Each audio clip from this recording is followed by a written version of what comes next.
Hey guys, just got done with my Nasm certified personal training test and I passed. Yay! Just yep, certified personal trainer now.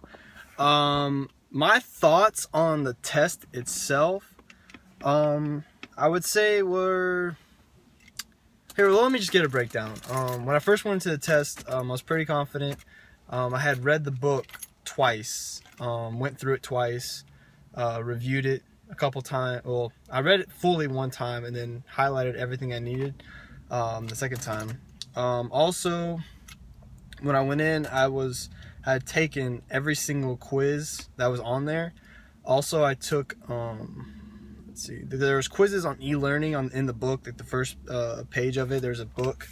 There's a page that you can go to take practice quizzes. I took all the practice quizzes. I got 2 apps from Nasm, the Nasm CPT, both of them.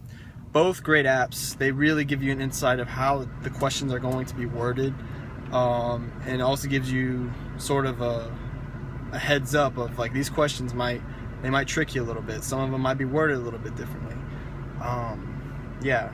But as far as how the test went, most of the questions that I saw on the test were geared towards certain specific numbers to know in the book, like how many milligrams per kilograms of caffeine should a person intake on a regular basis. There's questions on how to train certain clients, like a 50-year-old man who is training for the first time, and he wants to be done efficiently, like a fast workout. He doesn't have time for a lot of things. What would be the best workout for him, or which system would be the best workout for him? The questions were really balanced, I think. Some of the things they didn't really focus on were chapter 16, which was the disease portion of the book. They really didn't focus much on that. They focused more on the human movement system, knowing like balance, power, stabilization. They really focused on the OPT model. They focused on stabilization mostly on my test. It's mostly stabilization.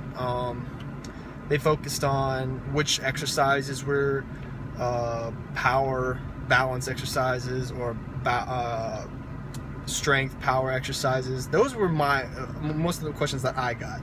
Also got the rep ranges. What are the rep ranges for each set of phases, such as a strength, how many reps, how many sets, stabilization, hypertrophy, maximal strength, and power. They all had that in there.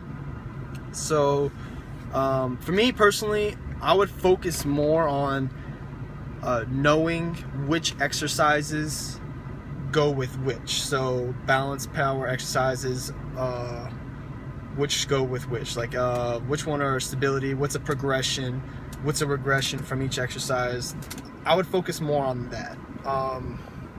Though you don't have to focus a lot on chapter 2, which I believe was the skeletal, muscular, and nervous systems. You don't really have to focus on that. That one was like, there's a few questions in there, but wasn't anything really difficult, and there wasn't a lot of them. So you don't have to focus too much on that.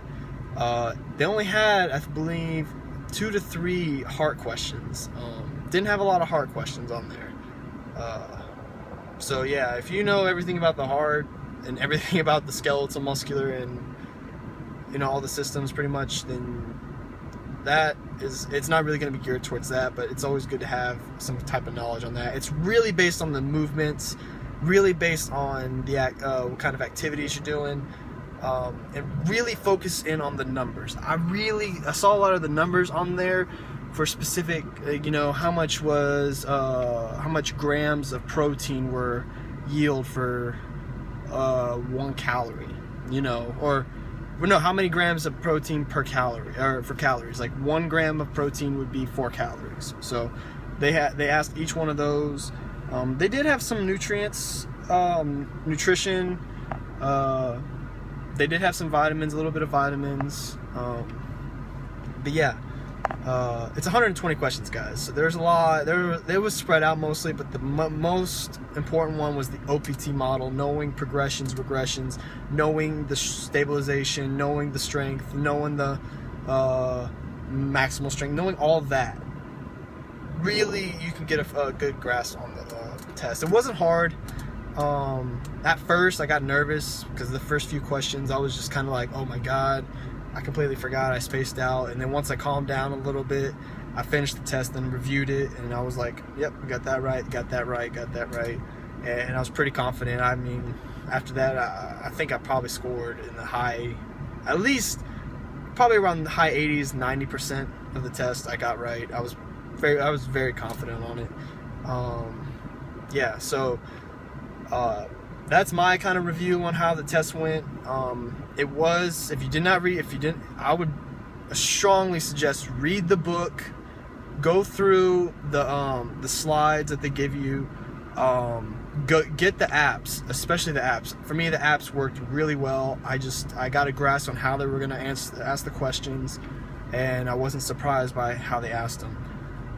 There's 120 questions, by the way, 120, and they gave you 2 hours. I finished the test in under an hour,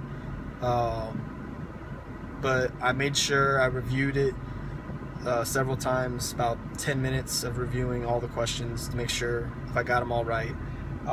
But yeah, I mean, if you review the material and you know it firmly, you have a firm grasp on it, you should have no problem with it.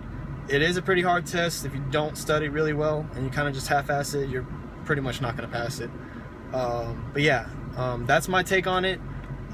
Study hard, guys, and if you have any questions, drop your questions below. So, peace.